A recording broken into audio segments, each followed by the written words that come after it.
Hello everybody, this is Pyric here, and today I am joined with Laz. What's up, everyone? And we had a brand new pack drop this week, the Crimson Kingdom, and me and Laz are looking at checking it out and reviewing all of the new stuff that's in it. And it's already changed a lot for the game, so It's made an interesting splash on the meta. We could say that for sure.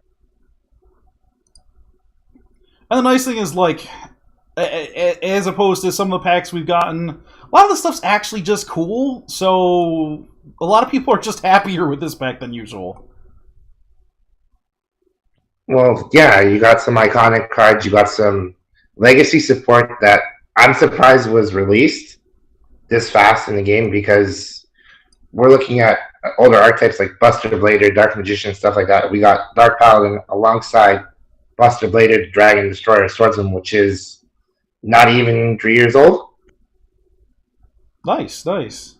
Yeah, I have, like, no clue on how old or new a lot of the cards are, so I just kind of roll with it. I've been playing the game since it was released in Canada, so I have that experience for you.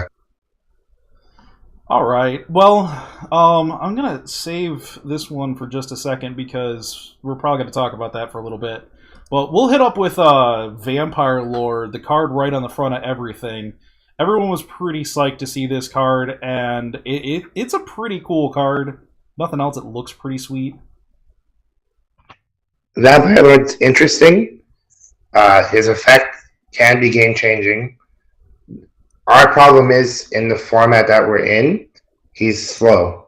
We do have some support for zombies, but we're missing so much key support that Vampire Lord can't be that good right this second.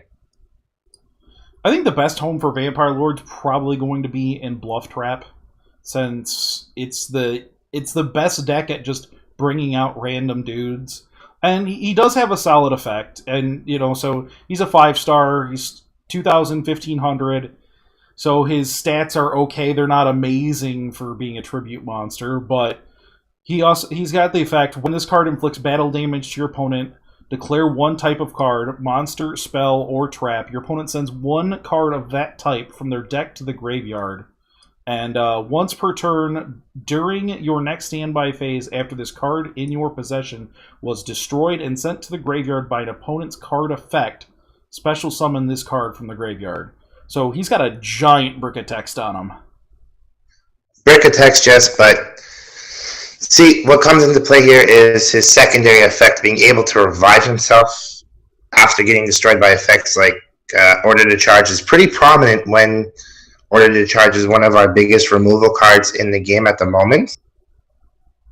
Yeah, also, since there's been like a little bit of revival of Meacheezer and Yomi ships and some of the other crazy shenanigans because of all the other new stuff that's just been coming out of the woodwork over the past couple weeks.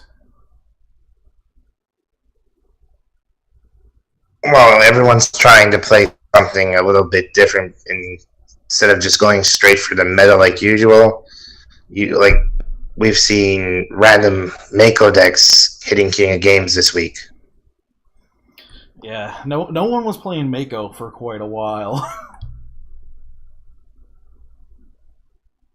But overall, if we're going to rate Vampire Lord, I'd have to say in the current format, I'd give him a 3 out of 5. That seems reasonable. Like, I wouldn't be surprised if I played against it, but I don't expect to see it a whole lot. Alright, next up we have Soul Resurrection.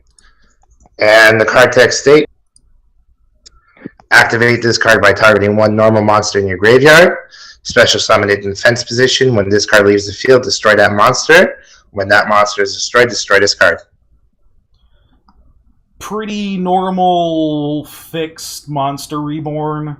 Some people are saying like its best home is kind of being like Red Eye Spirit for Blue Eyes, and that might work the best because you can protect it with Champion's Vigilance, but these effects just don't tend to be all that good because it's too easy to answer them. Downside's continuous trap card, so it can be changed with Wild Tornado, Twister, stuff that gets rid of it, and you won't get your monster back, so you can't chain, say, Champion's Vigilance. Upside, it's revival for Blue Eyes, it's revival for Red Eyes. But again, I don't seeing any real play in the meta. It's good for niche decks like Blue Eyes. It's good for, you could even say Gemini, but you have other cards and other ways to revive stuff. Yeah, like a deck like Gemini, especially now that we got the new card from the card trader, has just so many ways to revive stuff. Yeah, supervises. We'll get into card trader after the set review, but supervise is amazing. Yeah, I agree. All right, what do you want to talk about next?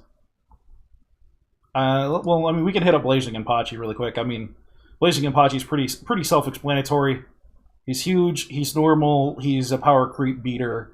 Being a pyro kind of sucks against Umi. Being fire kind of sucks against Starboy.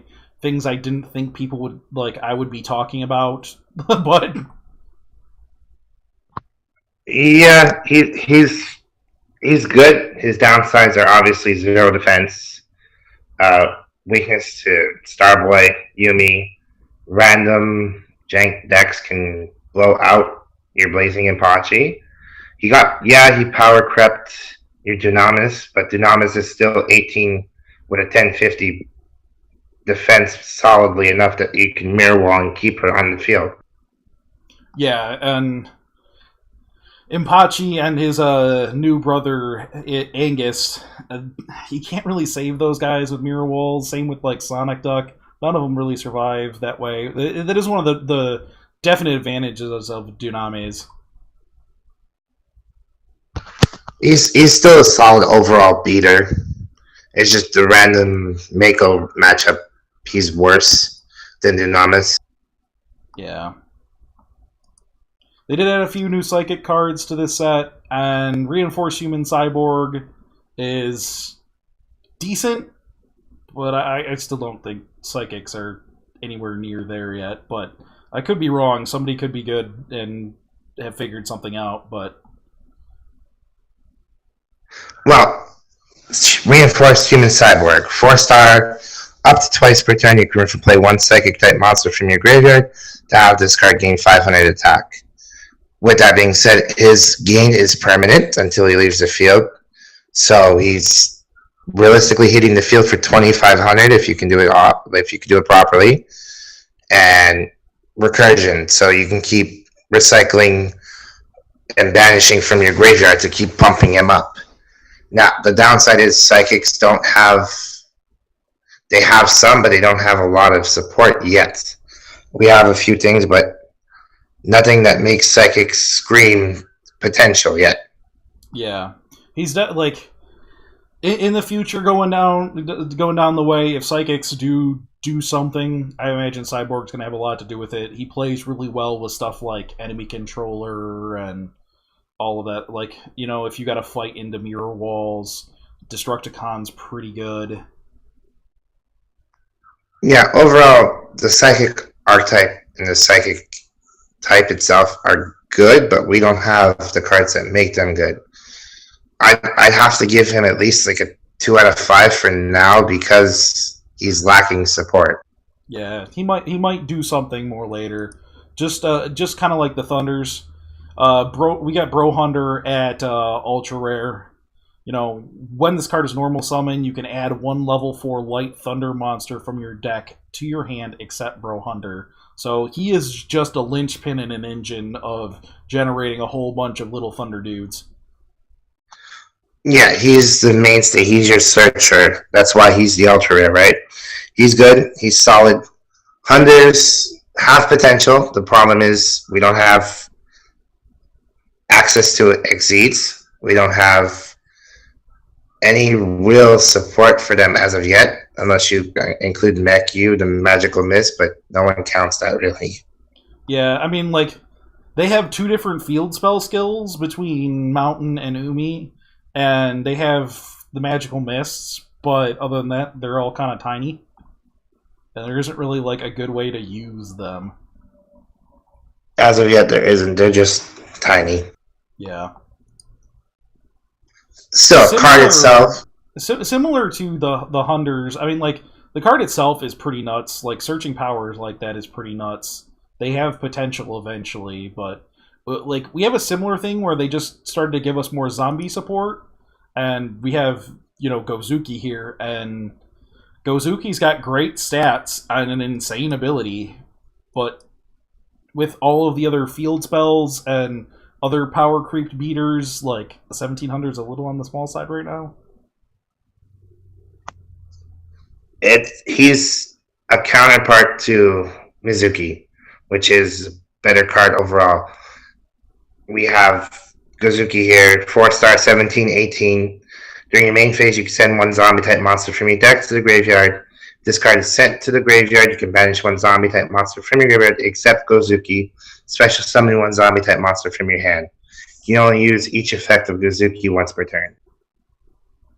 Yeah, he's definitely really powerful, and we did get Vampire Lord. Vampire Lord is a zombie, and also we do have another really beefy good zombie in Red Eyes Zombie Dragon. And so we have another zombie here. We have another Red Eyes, and the nice thing about the Zombie Dragon is he can also just be tributed for only one zombie. But then if you want to use him with conjunction of Gozuki, Gozuki can special summon these dudes. Yeah, Gozuki has massive potential, but we just need further support to get them over. Yeah, I was really hoping like maybe Bakura would give us like Wasteland as a skill or some other sort of zombie skill. As of right now, I don't know when we're gonna get a dude that's like actually will give us zombie skill support. Because as Duel Links goes, if you don't have a proper skill to support your archetype, you don't really work. Yeah, as far as Duel Links goes, you need to have a skill that makes sense, and we don't have solid support yet or a skill yet to make zombies what they should be. Yeah, and like caveat that into warriors because we just got warrior support in a big way. Like we've always had warriors, but we just got warrior support like we just have never had warrior support before. They gave us 2 new effect warrior griefers, and they're still normals. They're still 1700, 1600 4-stars. Their effects kind of sort of don't really matter, but I mean, being a normal's huge, and like their stats are good, and like the big ones is we got Field Commander Roz. Field Commander Roz being able to search up any of your warriors is insane. Yeah, Roz is really good, but we also got enough support, but we didn't get anything major that makes Warriors worth playing yet. And we don't have a skill that really helps Warriors besides reinforcements, but Roz and Freed the Matchless General do the same thing for free. Yeah. Like finding your warriors isn't really a problem. Like and like we got so many good warrior goodies between Roz and the big one we got was the A forces. I mean, all warrior type monsters you control gain 200 attack for each warrior or spellcaster you control. So as long as you have this, all of your 1700 warriors are immediately 19. You get a second one, they're all 2100. We did also get as a super rare, Divine Sword Phoenix Blade. Clip only to a warrior type monster, gains 300 attack. During your main phase, if this card is in your graveyard, you can remove from play 2 warrior type monsters in your graveyard to add it back to your hand. Yeah, like Divine Swords, it looks pretty solid. The other thing is it does give you a little bit of graveyard manipulation, and we'll get to why that's important in a teeny second.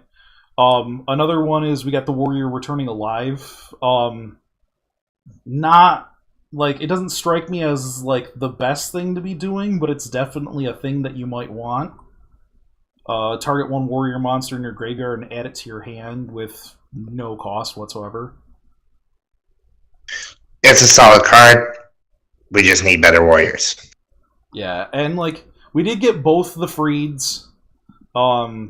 Dark General Freed is definitely a really strong card. People have been going like and looking for ways to use it. We just don't really quite have like insane 4-star dark monsters to get yet. And also his first ability not working against Order to Charge is kind of like a glaring downside. But I mean, he's a 2300 1700 warrior and negate any spell effects that target any face-up dark monsters you control, and if you do destroy that spell during your draw phase, instead of conducting your normal draw, you can add one level 4 dark monster from your deck to your hand. And like that's just so insanely powerful. But like if it could grab 3 stars, it could grab like Gravekeeper's Recruiters. Yeah, the level 4 restriction without having any solid level 4 dark monsters in the game as of yet is the biggest issue. We have some, but they're not amazing per se. Yeah, they're just not at that level to be like, okay, I'm going to run this card and we're going to build around me and you're going to be amazing. And like grabbing Twin Barrel Dragons is cool, but it's not quite where we want to be right now.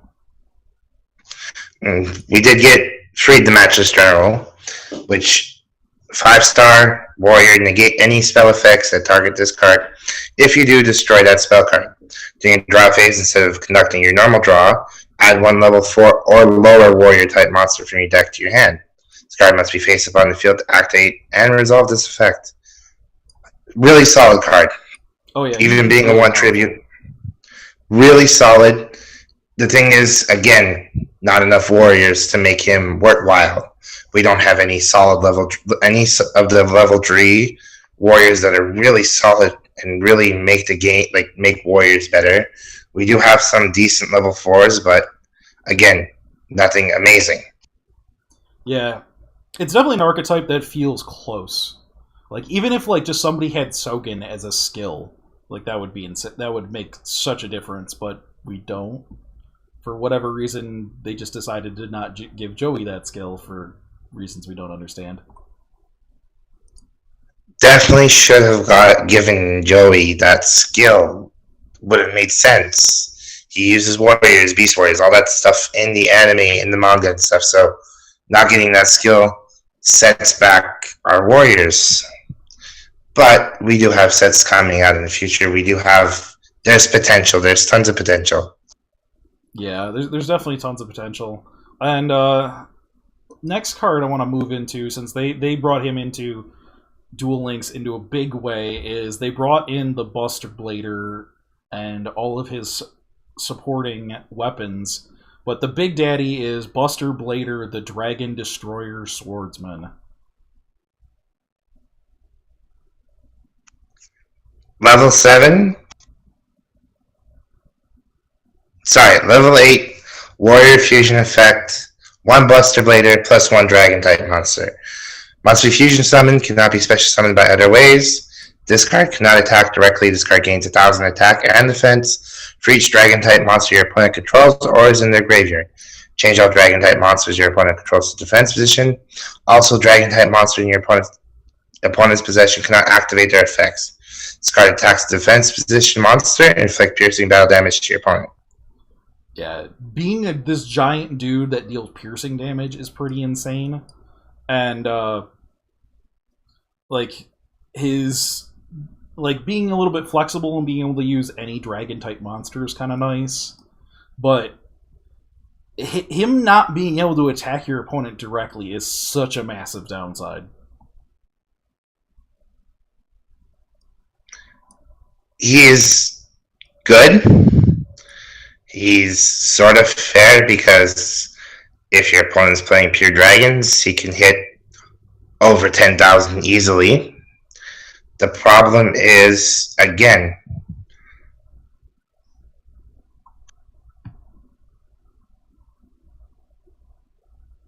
we do have support. We got all of his little Buster weapons. We got the equipments. We got Karma of the Dragon Destroyer, which is another okay card, but he's slow.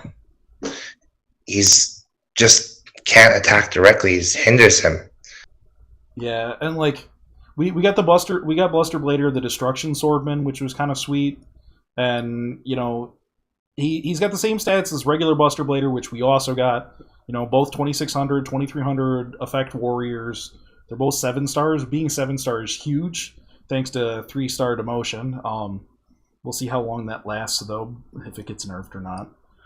But if your monster your opponent controls is destroyed by battle or card effect and sent to the graveyard, so if they just die at all and go to the graveyard, you can target one of those destroyed monsters and equip it to this card. So he kind of sort of is like Ghetto Relinquished in a way. But then you can send one monster card you control that is equipped to this card to the graveyard to destroy all monsters your opponent controls with the same type as that monster. So it'd be easy enough for you to just be like, he's on the battlefield, I kill one of your harpies, at any point in time I can kill every monster you control. Oh yeah, he's very solid, especially if you can pair him up with something that destroys cards. If you can get him alongside Order to Charge, if you can get him alongside any destruction, really, he gets around so much. And clicking on destroying a whole board of monsters is easy. Yeah, he's definitely pretty solid. You could definitely do some stuff with 3-star demo, and since we did get his swords, and you can run multiple, because you have regular Buster Blader, who's pretty solid, especially if other people are running dragons, because he gets 500 attack for each dragon type monster your opponent controls or is in their graveyard, so he can get pretty big. The big thing about Buster Blader is you're not going to have a blue-eyes white dragon getting over him. Oh yeah, but you will not get a blue eyes over Buster Blader. The only problem with the other guy is he can't be used directly from your hand to fusion summon. He has to be on the field or in the graveyard to become Buster Blader. Yeah, and we did also get the emblem of the Dragon Destroyer to add one Buster Blader from your deck or graveyard to your hand, which is pretty fantastic as well. He's definitely got some support, and but the probably the best reason to run Buster Blader, to be perfectly honest, and it would be Laz's favorite card ever, the Dark Paladin. 8-star Spellcaster Fusion effect. Dark Magician plus Buster Blader. Must be fusion summoned, can't be special summoned by other ways. During either turn, when a spell card is activated, you can discard one card, negate the activation, and if you do, destroy it. This card must be face up on the field to activate and to resolve this effect. This card gains 500 attack for each dragon type monster on the field or in either player's graveyard. Yeah, he's super flexible. You can use fusion material monsters for him. Dark Magician and Buster Blader are both 7 stars, so you can run 7-star demotion. But the big thing is being able to just negate any spell on either player's turn. And Duel Links right now is all about quick play spells.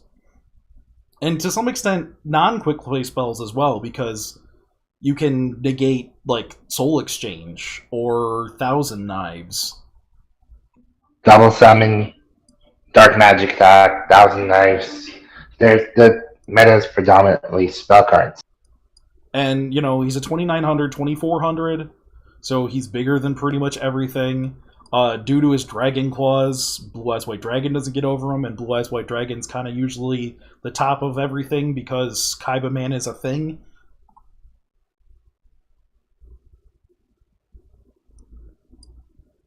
His biggest weakness is probably going to be Mirror Wall, but he is a 2900, so he can fight through certain things in Mirror Walls. His biggest issue is, he has a weakness to trust, but we can.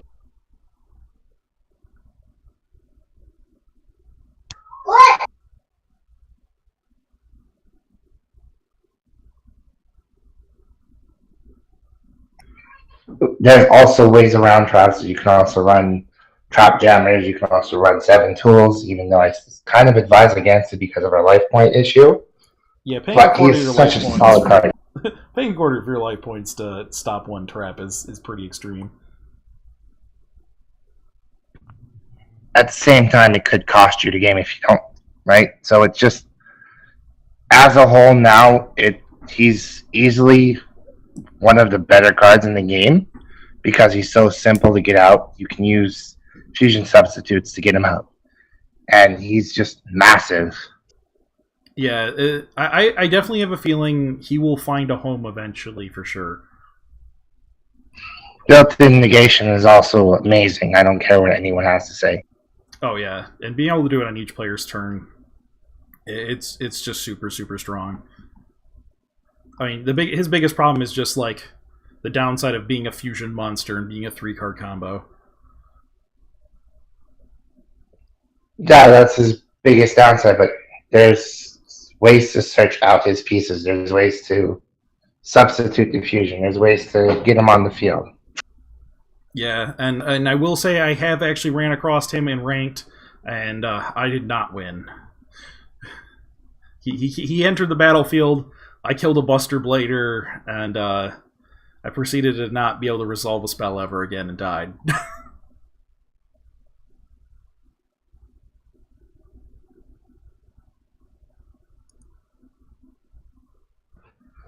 Oh, built-in negation. You don't really have much else to say there. Moving on, next up we have Red Eyes Wyvern. Definitely the card I was most excited to see in the pack. I mean, 4-star, Wind, Dragon. During your end phase, if you did not normal summon, set a monster this turn, you can banish this card from your graveyard to special summon one Red Eyes monster from your graveyard, except for Red Eyes Black Chick, who's not even named Red Eyes Black Chick anymore. Needs to be errated.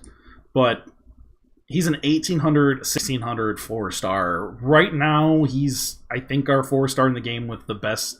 Well, he's tied for Gearfried, but he's got a field spell skill that you can run him with in peak performance, making him a 2000, 1800, which is nuts. He's recursion for your Red Eyes. He's pitch material for Vanguard of the Dragon. He is overall one of the better supports we got for Red Eyes. That wasn't an exclusive draw. Yeah, he's fantastic. If you wanted to like stretch it far, being Wind has like applications with Harpy Lady #1 and weird stuff like Desert Twister. Straight up, he's best with Red Eyes. He can bring back your Red Eyes. You pitch him with Vanguard turn 2, and you're easily getting a Red Eyes back from the grave. He also can come back and protect you from taking any damage. Yeah, like, he is a Red Eyes monster. If you have multiple Wyverns in the graveyard, you can just bring more back. Also works really well with Red Eye Spirit. Also works well with the majority of the Dragon support we do have. 1800, peak performance, 2 grand. Not much getting over him. Yeah, his defense is big. Defense is super relevant when, like, the primary form of dealing with stuff is, like, enemy controller security or Garibo Windstorm. And, you know, we also just got Red Eyes Zombie, so we even got more Red Eyes monsters to play with our spirits. And then they also gave us Cards of Redstone, which Cards of Redstone is nuts. I mean, send one level 7 Red Eyes monster, so they gave us another one, so you can run up to 6 now in a deck, monster from your hand to the graveyard to draw 2 cards. So that's about the best rate we get. It's, you know, a 2 for 2, but it'll get you through your deck. But also, since Red Eyes like being in the graveyard, that's generally about where you want them. And then you can also send another level 7 Red Eyes monster from your deck to your graveyard. So you can put up to 2 Red Eyes in your graveyard immediately if you want to. But the second part's you don't have to actually do either. So if you don't want to just like chuck all of your Red Eyes away into the graveyard, you don't have to. There's enough support that Red Eyes, I can see it being meta once we get 1 or 2, maybe probably just one more good support card. like 3-star demotion Red Eyes is pretty solid because you have Champion Diligence, you have your Red Eyes Spirit, you can play your Red Eyes Wyvern, or you can play Vanguard to get them in the grave. It's solid enough that I could see it being one of the top contenders. Yeah, like, it feels like the support's there for Red Eyes. We have enough Dragon support finally. Just figuring out what combination of cards we should be running. The biggest downside for the Red Eyes archetype is, like, they're 2400s. They're 24 2000s, and, like, they're just kind of small for being real big. Yeah, but they're all solid. They have ways to counter. The problem is they lose out to Blue Eyes. They lose out to random stuff that can see play. But at the same time, you have recursion, you have negation, you have ways of working around it that makes them solid. Yeah, definitely. I'm super stoked to be spending lots and lots of time trying to figure out the best shell for Red Eyes. But what me and Laz have been primarily doing, and we'll get to what we consider easily the best card in this whole pack, which is Knight of the Red Lotus. Knight of the Red Lotus is absolutely insane, and he looks kind of badass.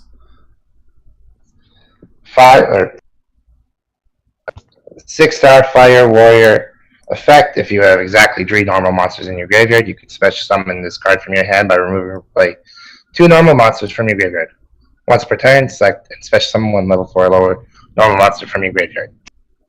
And he's a 2100, 1800. So, like, right off the bat, his attack gets over most things, his defense protects him from most things.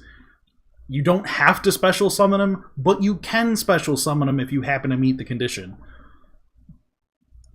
My favorite play, and you probably didn't think I'm crazy, is turn 1 Harpy, protect my Harpy, turn 2, summon out Knight of the Red Lotus, bring back Harpy, pop back row, you have a 2100 and a 1500 monster sitting on the board, and it didn't cost you anything, really.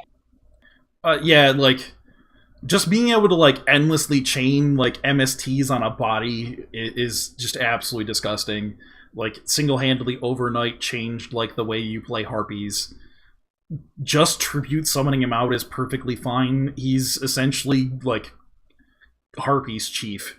But at the same time, you can play him with dinos, you can play him with warriors, you can, like... He's just gonna get shoved in everything with a normal monster, and normal monsters is the name of the game in Duel Links because Orders to Charge is our only, like, targeted removal spell.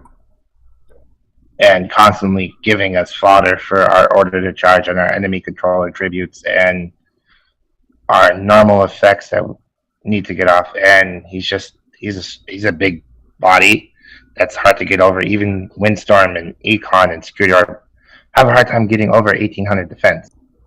Yeah, he just kind of sort of does everything. Like, one of my favorite plays I've been doing is you'll have, like, 2 normals in the graveyard, and then you'll play your normal for the turn, and then you either econ their dude by sacking your dude to get you 3 normals in the graveyard, or you orders away your dude to kill their dude, and then you special summon him out, bring that dude back again, and, like, you can just, like, the tempo plays you can make with Knight of the Red Lotus, and, like, just the amount of advantage he gives you is just so over the top. Overnight pushed Harpy, Heart of the Underdog Harpies tier 1, realistically speaking. And the more of him, the better. I wouldn't say play Dree, I'd play 2 personally, but you can even play Dree because he's that good. Yeah, like... You can build whole decks around him. People have been running it in Venus as, like, you know, a replacement for, you know, Enrise or Atmosphere to do that sort of huge over the top advantage engine. Like I said, you can run it in Dinos if you wanted to. And Dinos did get a little bit of a boost, not a ton, but they got a 1700 4-star beater with reasonable defense. I mean, Kabuzal's, 4-star water dino 1715, like, vanilla. It's about everything they could have hoped for. Yeah, he's solid. But back to our main card here. We have interactions with normal monsters. We have recursion. We have special summoning. He's a much better Gravekeeper's Chief for normal. And people are going to probably think I'm crazy. Geminis. He has interaction with Gemini, and I could see that becoming a predominant deck in Lynx because of the speed and the format we're playing. It's possible. I still think Geminis are a little bit cute, and Geminis kind of lack the... They just don't have, like, that sort of good value normal dude spot. Like, all of their dudes, like, either have, like, bad regular stats, or, like, the couple dudes who are pretty big have, like, no defense. And, like, Dragon Ray Bronto puts himself into defense and can't really get back out of it, even though he's enormous. But the Geminis have a lot of support. They happen to have that advantage of being normal when it counts. Bronto Ray is like one of the worst Geminis possible. Your focus would be Blazewing Butterfly, your Phoenix Gearfried, which has built-in negation. We just got Supervised in the Card Trader, which turns on any Gemini and can bring back one from the graveyard, which is, again, recursion, which is amazing. We're missing a couple key cards, but if we get them, it's a big if, I could see Gemini's tier 1 overnight. Yeah, it's definitely like an archetype that's real close. It's like really, really close. Like Supervise is really pushing it. We got Blazewing, and you have like stuff like Woodland Archer and all sorts of crazy stuff. We have the Fusion Monster, and yeah, like you said, like Neither Red Lotus kind of does everything.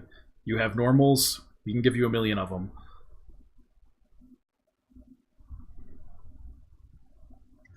Hands down, best card in the pack, in my personal opinion. He's changed an entire deck overnight. He made vanillas have more value than they already had. Harpies have always kind of been that tier 1 staple, especially for newer players. Cheap, easy, efficient. Night of the Red Lotus just added more value on top of what was already there. Yeah, and the nice thing about Night of the Red Lotus is, yeah, he's in a big pack. Yeah, he's an ultra rare. You can just pull one. It'll make huge differences to your deck, because he single-handedly can win a game that you were about to lose. You can easily get away with playing one. Like, you only have one Heart of the Underdog in the game at the moment, so one-ofs aren't entirely bad. You have one Swift Guy, the Fierce Knight, which basically made balanced handless a thing. Yeah, like, we're pretty used to, like, playing one-ofs, and the more you kind of get used to playing Duel Links, one-ofs aren't too bad in 20-card decks. It's still a 5% chance to see it for any given, like, card. Yeah, like, it's solid. One-ofs aren't entirely bad. If you can get more, if you can afford to pull more, go for it. I suggested 100%. Card's a 5 out of 5. Card's the best card in the pack. Agreed. They definitely did add some other good stuff, and like a few things that are very, very objectively powerful, like kind of sort of make things on their own. One of them, Goka, the Pyre of Malice, 6-star, 2200, 1900, good stat size. He's a zombie, which kind of sort of doesn't matter because of how you use him. Because if you control a fire monster, you can just special summon him from your hand, straight up. And then when you do, target one fire monster you control, destroy that target. So he's effectively like a tribute summon, but he's a special summon, so it's just way better. It's like built-in double summon. But then during each of your standby phases, special summon one fireball token, pyro level fire 1, it's attack 100, defense 100, typical useless token. But it's in defensive position, which is kind of nice. and then you contribute one other fire monster you control. This card gains 500 attack till the end phase. So you can just... You get your token every turn, you just immediately make him have 2,700 attack. Oh, yeah, he's a solid big guy. He's easy to get off. He's burn. He's playable. And like he's he good. Just got Blazing Inpachi, who fits right in with him. And then on top of that, we got our Great Angus, who's also a fire monster who fits in great. They're both normal monsters. Like, normal monsters are great. And like an 1800 and 1850 are big enough you kind of cannot care about a field spell to an extent. So if you there's definitely something you could do with just like Goka Beats. That could be a real thing. But then also Great Angus is just, he's a rare, he's super value. He pretty much just replaced Duname's overnight because he doesn't get nerfed by Yami's. Like no field spell like negatively impacts him. His defense being 600 kind of sucks, but defense matters way less. He's very good. He's not easy to get over if you lose your field spell. He's just solid. Yeah, I mean, so we definitely, like, we started getting some fire support back in Tyrant, and it wasn't quite there. It was just like, here's a few cards that need other cards. Well, we finally got, like, real fire cards, finally. And there's definitely something that might come out of the fire cards that we just got. Yeah, there's plenty of potential. What I want to talk about next is actually, some people consider it janky, some consider it slow, but spell counters. We have a few solid spell counter support, and we also have, as a super rare, Endymion, Master Magician, 7-star, Spellcaster, 2,700, 1,700.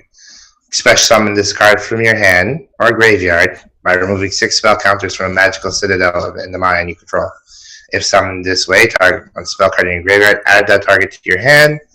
Once per turn, you can discard 1 spell card, then target 1 card on the field, destroy that target. Yeah, Endymion is just disgusting. His defense being 1,700 kind of sucks because since 1,800 is like our new, I'm just a normal dude, like, average, he's kind of easy to kill. But, I mean, he's 2,700, that's bigger than, like, virtually everything. You can special summon him, but you have to play the Magical Citadel to special summon him. But the big important thing in here is he's a 7-star. So you can just pay 2,000 life points to special summon him. And then once he's on the field, then you can ignore all the rest of the text on here except for once per turn, you can discard 1 spell card and then target 1 card on the field, any 1 card, and destroy it. Endymion, like Magical City of Endymion itself, isn't a bad card. It's a field spell. Each time a spell card is activated, place 1 spell counter on this card. When that spell card resolves, if a card with a spell counter is destroyed, place its spell counter on this card once per turn. If you would activate a card effect by removing a spell counter from your side of the field, you can remove that many spell counters from this card instead. If this card would be destroyed, you can remove 1 spell counter from this card instead. So it has the ability to stay on the field. It works well with Pitchback Power Stone, Miracle Restoring. Anytime you want to pay spell counters, it has that built in. Yeah, like you definitely have that built in. We did get Pitch Black Power Stone, which is great because you just immediately get 3 spell counters. It's a trap. You can like feed other spell counters to other things. So it just like Pitch Black Power Stone and the Magical Citadel sort of just goes with all of those other spell countery things you want to do. So if you're into spell counters and that's what you're doing, it's not unreasonable to just play Endymion. But at the same time, you could just play 3-star Demotion with Endymion and just use him as, like, a Barrow Dragon and machine gun dudes down.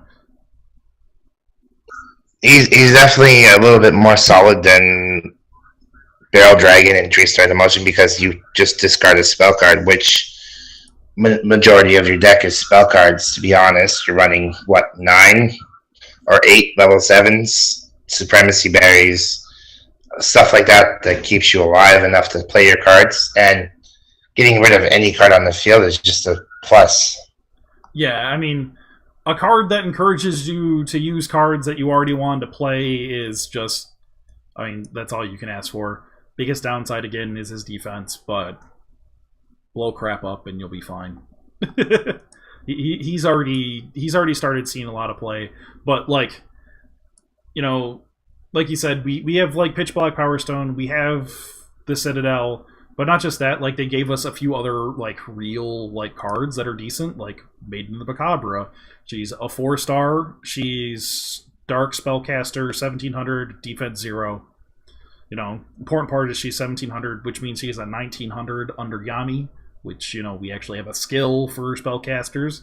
And then each time this card destroys an opponent's monster by battle, place 1 spell counter on it. This card gains 200 attack for each spell counter on it. So not only does she start getting out of control really quickly as soon as she destroys 1 monster that's, you know, 2100 attack, well, you can just put spell counters on her from like Pitchback Power Stone if you need to just pump her up, and the boost is permanent. What people don't, well, hopefully people know, is if you activate Pitchback Power Stone during your opponent's turn, you can turn that spell counter on and put it onto something right away. So something attacks into it with 2 grand, like say a Vanguard or Red Eyes Wyvern, pop your Pitchback Power Stone, give her a spell, they're taking 100, and they have a clear board. Oh yeah, definitely. I mean, you can't damage step it because it's not technically a modification, but I mean, it's still really solid. And you can even do like fun stuff like swing Karibo check, and then after you've passed that Karibo check, then put the counter on her.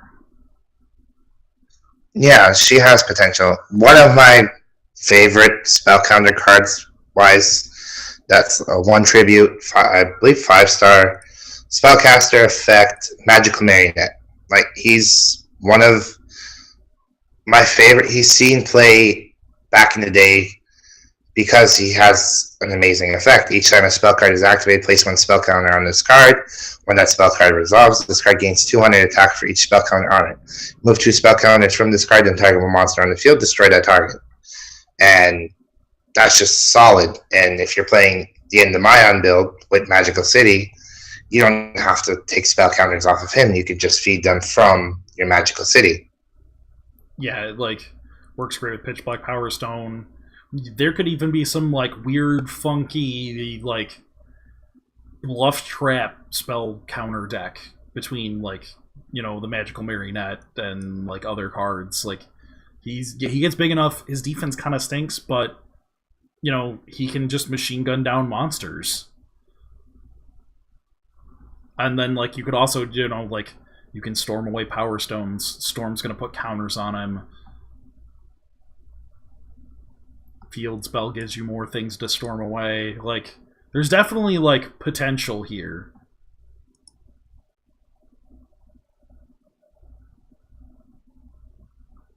And, of course, one of the other spell counters, and I particularly like this card. I don't know how, like, actually impactful it will be, but Blast Magician's pretty sweet. He's a fire spellcaster effect 4-star, 1400, 1700. So under Yami, he's a 1619, which is pretty good stats. That's enough defense to do stuff. But then each time a spell card is activated, place 1 spell counter on this card when that spell resolves. And you can remove any number of spell counters from this card, then target 1 face-up monster in the field with attack less than or equal the number of counters removed by 700, and then destroy that target. So, odds are you're going to have to remove 3 spell counters to kill something, but 3 spell counters will kill anything with 2100 attack or less. Or if you're against something like a Relinquished, you can remove 1 counter. Or like Sonic Birds and Senjus is 2 counters sort of thing. But he definitely has that, like, he's a decent body with value.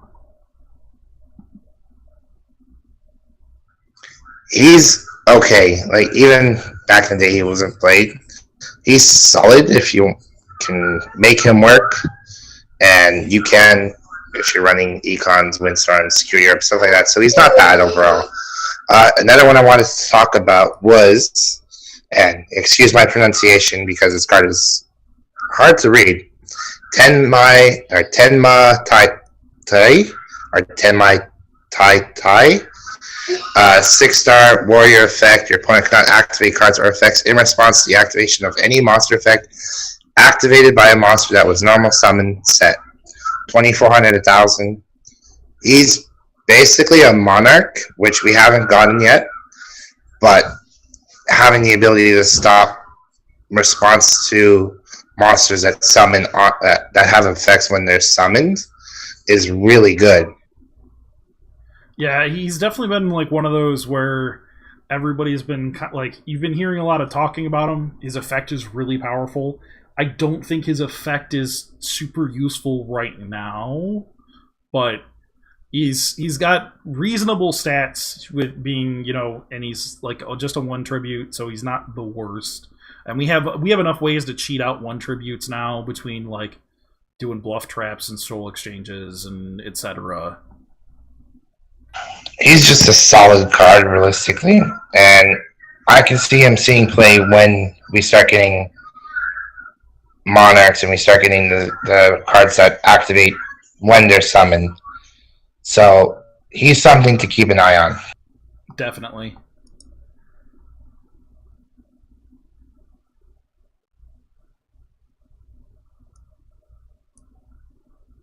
And like there's just like a lot of other good like cards strewn through the pack. Like overall, it's one of like the better packs we've gotten. Like there's like Fear from the Dark, 4-star, 1,700, 1,500 zombie. So we got another big zombie.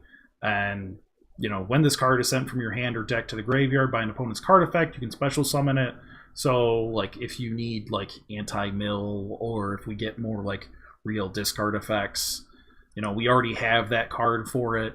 Like other like interesting good cards, like we got Attack of the Moon. The Attack of the Moon might turn out to be really good, because once per turn, when the battle position of a rock type monster you control is changed, you can target 1 spell or trap card your opponent controls and destroy that card.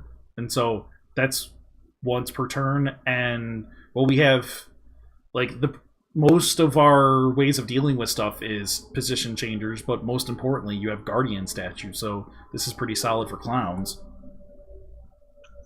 Yeah, it's a solid card. It's more of a meme card, if anything. It's definitely one of those things where it can be super obnoxious, but it could potentially be very good in one specific deck. But like Statue Clowns is one of those things where it's just kind of been like obnoxious and exists. But Guardian Statue happens to be kind of insane against 3-star demotion. So there is that. It did start popping up a lot more recently with all of the influx of giant fatties.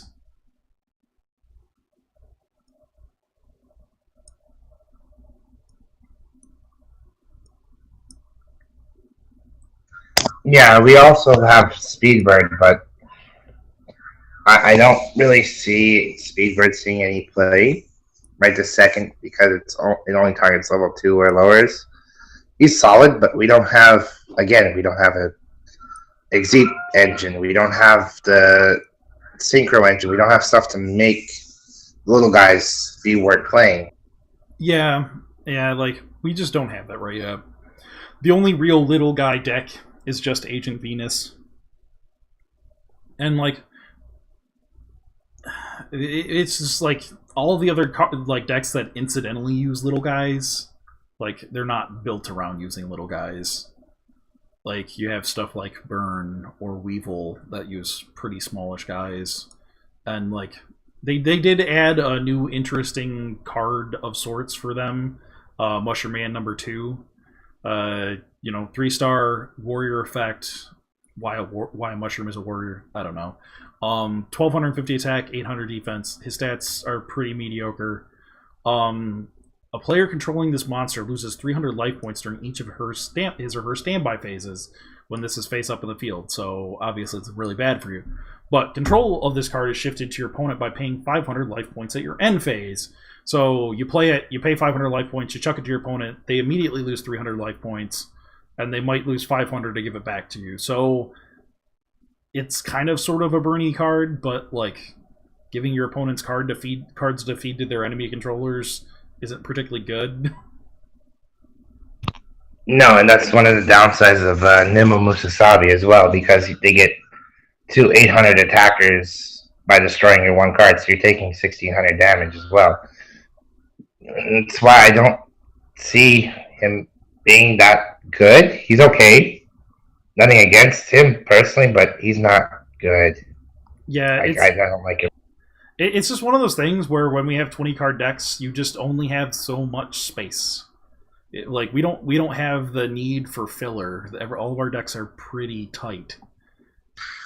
Yeah, we don't need to play gimmicky. We have to play what we can play in that set amount. And going over the 20 cards minimum is bad mathematically speaking. Yeah, but you know, the one other nice thing though is like this pack has also given us like a lot of like interesting random little niche stuff. Like we have a ritual ceiling trap now to destroy one face-up ritual monster. It's super narrow, but I mean, if metas get weird enough, we have that. And also, we did get another Victory Viper card in Delta Tri. Standard Gradius stats. It's a light machine, 4-star, 1200 attack, 1000 defense. Machine effect. If this card destroys an opponent's monster by battle, select and activate one of these effects. Select one appropriate Union monster in your graveyard and equip it to this card. Select one face-up light machine type monster you control and return it to your deck, and then draw a card. I don't see us needing it right now. Between Victory Viper and Lord British Starfighter, you're pretty set on Galaga dudes, but They're like Victory Viper and all these cards are just they're more for a fun playing kind of guy. They're more of a hey, look, I got spaceships and they can do fun things and they can destroy your spells and traps. They can pump themselves up. They can bring out a token, but it's such a gimmicky idea, and I don't see it being any relevant. I've played the deck personally. I know it's fun, but apart from being fun, it's not solid. I've yet to play it myself. I think I have all the cards to do it, and I need to try it one of these days. And I've been running into it a whole lot more recently. I'm not sure if I've ever lost to it, but I've been running into a lot more. And somebody did hit third place in the World Championship final qualifiers running the deck. So it definitely can win. It's something that you can definitely play if you want to. And I feel like it's one of those decks where it's going to be a couple dudes' pet decks, and they're going to force this deck down people's throats. Yeah, I could see that happening too. While we're almost finishing up this video, we should talk about the last two super rares that we didn't even bother mentioning. We have Feast of the Wild level 5. Special summon up to 2 level 5 warrior type monsters from your hand and or graveyard, but their effects are negated. Also, for the rest of this turn, they cannot attack. Biggest downside to this card, losing effects, and we don't have our Exceed monsters yet. We don't have our extra deck that makes playing something like this where you can turn 1, bring out a rank 5 Exceed monster from your extra deck. Just doesn't see play. It's not good. I don't recommend playing it whatsoever. Yeah, it's one of those things where it looks really good on paper because you can be like, I can immediately get 2 level 5s. That's kind of cool, but like, you're effectively turning them into normals and you can't attack. Like, it's really good if you win coin flips and you go first and your monsters are enormous, but they don't have effects now. And it's one of those cards that's going to like be pretty miserable to draw late. And then you have to run level 5 warriors in your deck, which is clunky. Well, like I said, we don't have our rank up, like our Exceed monster capabilities. We don't have any of the gimmicky stuff that makes playing something like this worth playing. So this card is just going to sit and rot and not do much. Hey, I might be wrong, but it can't even bring out Judgman because he's a level 6, and he's one of the guys that might be worth bringing out because he's 2200. He works with Order to Charge. He got a decent sized defense. He's okay. Yeah, and like moving on to other questionably playable secret rares, we have the power creeped reinforcements and inspiration. Target one face-up monster you control, it gains 700 attack until the end of turn. Not terrible. 700 attacks a reasonable amount of attack. It is a damage step card. You could also just play Mirror Wall or other similar cards to do similar things, or like a more permanent effect like Metal Morph. It's a damage step trick. That's what makes it okay. But it being a trap kind of hinders it. If it was, say, Rush Recklessly, which is a quick play spell you could play from your hand, that would be better. It gets over random stuff. It gets playable. Inspiration being a trap, it's a turn slower. Yeah, it's a surprise, but it's not going to do much in the long run. Yeah, I mean, it's like enemy controller versus security orb. Niche situations where you might want to run one thing over another, but the fact that I can just use enemy controller offensively on my turn, the turn I draw it, like, traps have downsides. There is the Speedbird, though, that we also haven't got to yet, and I also haven't pulled one yet. 4-star winged beast effect, 1200 attack, 1000 defense. So super pretty mediocre so far, but when this card is destroyed by battle and sent to the graveyard, you can target 2 level 2 monsters in your graveyard and special summon them, and then their effects are negated. So just like the being able to drop 2 level 5s, this screams, I exist to exist things.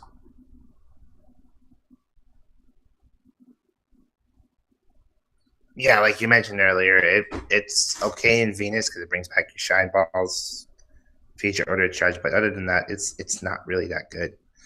What I want to talk about too is Flamvel Dragnov, and this is a better step up compared to, in my opinion, compared to Mushroom Man. It's a 2-star dragon effect. When this card is destroyed by battle, send it to the graveyard, inflict 500 damage to your opponent. You can remove from play this card in your graveyard, along with one face-up monster you control, to add one Flamvel Dragnov from your deck to your hand.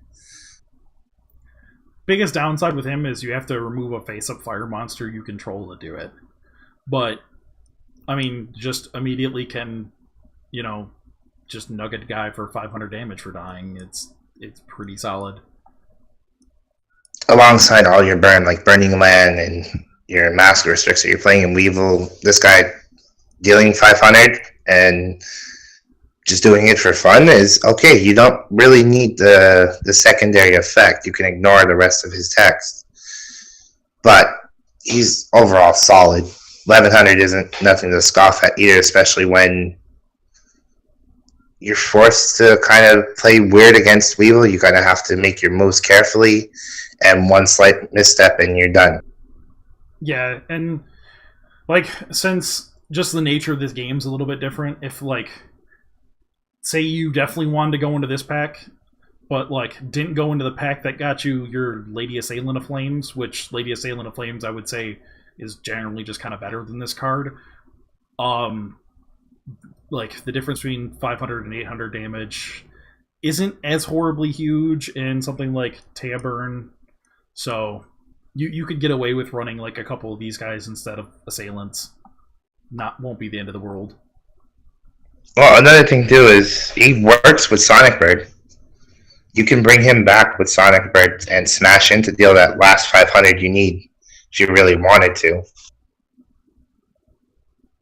Yep. I mean, he's definitely got some potential. There's like, we just got so many like random kind of cool niche things going on in this pack. Where usually like a lot of the pack feels like very obvious filler.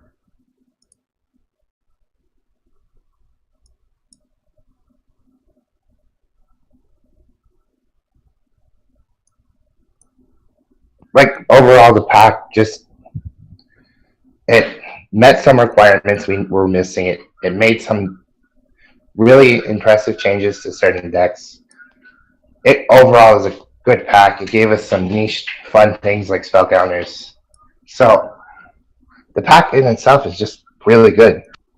Mm-hmm. And like it gave a lot of people stuff that they were looking for. You know, like we had the people like asking for more psychic support. It gave us like, you know, the iconic cards, Buster Blader and Dark Paladin. It's just been like a really sweet pack. It was like one of those instantly like everyone likes this and no one's randomly complaining, and no one randomly complaining on the internet is rare. Not gonna lie, I pretty much became a little fangirl when I seen Dark Paladin was being released. Yeah, I saw Red Eyes Wyvern and I'm like, oh, I need 3 of these. Of course I need 3 of these. So all in all, it's a good pack. It's definitely worth investing in compared to say Age of Discovery, which is just 2 or 3 good cards now because of how the meta worked out.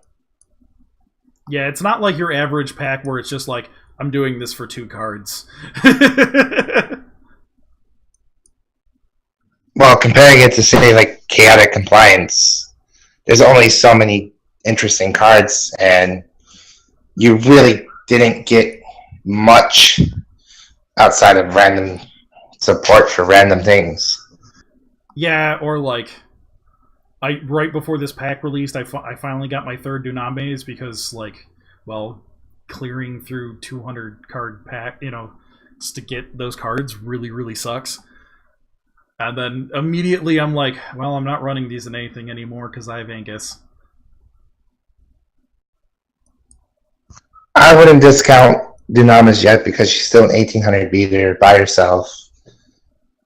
And if you want to do straight up vanilla beats, it's very easy. One of the better decks you can build, especially newcomer wise. If you're going to toss in a bunch of money, definitely recommend Ultimate Rising and definitely recommend Crimson Kingdom. Yeah, this is definitely one of the best packs so far. Like since Ultimate Rising was that one like it's not fancy, just get them anyways. You won't regret it. It's the like people like they took it away and it wasn't gone for very long before like there was just so much complaining that it got brought back. And this is the only other pack since then that just didn't feel like something like, hey, we have new cards. Like it's not baboons. Definitely not baboons, and it's one of those packs where you don't kind of regret getting, like, if you're a free-to-play player, you don't regret spending your gems on it because in the long run, it's well worth it. Yeah, like, certain cards are hard to power creep. It's going to be really hard to power creep a Knight of the Red Lotus. Like, yeah, like your Blazing Inpachis and your Anguses, they're going to get power creeped. That we unfortunately know, as the meme goes, Gene Warped Werewolf is a card.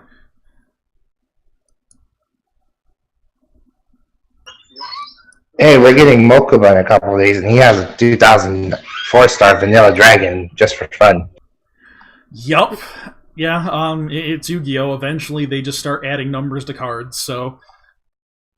Only 2 things keep going up in Yu-Gi-Oh! The amount of words shoved in a text box and their big numbers somewhere. But no, we digressed a little bit. This pack has to be my favorite overall compared to the rest of the packs.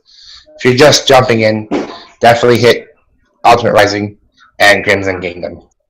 Pretty much. Yeah, it's like... This is a pretty easy, like, almost anybody could go through this pack and, like, try to clear it once, or, you know, try to clear it and get, like, you know, I like, get 3 of the Dino, get, like, 3 Anguses, try to get, like, whatever secret rares or ultra rares you want to build around type thing. It's definitely, like, a really good, everyone's probably going to be opening some of this pack. Well, honestly, it's one of those where you can just go through and get whatever you need, and you're good. You can go back in if you have to. Yeah, it's definitely like Rising or like Neo, where like it's just good. It's good. It's got good cards. It's got a little bit of something for everybody. And yeah, it's been a fun week. If I have one complaint, it's that I don't have enough money to buy more cards. Also, that I'm complaining Tell me about that it. make me want to spend more money and buy cards that I don't need to buy.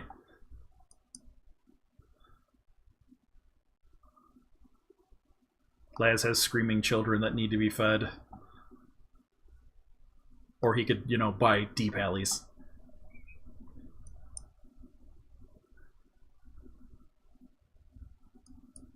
Oh, let's not talk about that one. Let's just say that this will make you go broke if you're anything like everybody else. This pack can make you go broke. Yeah, if you're like Pyric and have poor impulse control and make poor life choices, this pack's for you. I think that about wraps it up. Overall, 9 out of 10, in my opinion. Yeah, Pack's amazing. Yeah, the pack's amazing. If it was any better, it'd probably be broken, and then I might not want to play this game. But like, considering I was kind of getting a little bit bored, stuff was getting kind of stale, and then we just had like a whole bunch of cool stuff happen, and this pack happened, and I'm just like, now all I want to do is build a whole bunch of random new decks that are probably going to be terrible.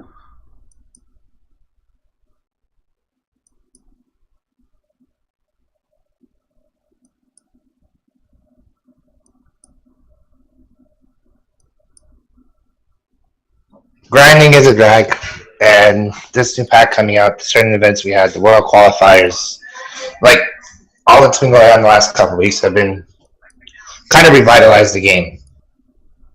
Definitely.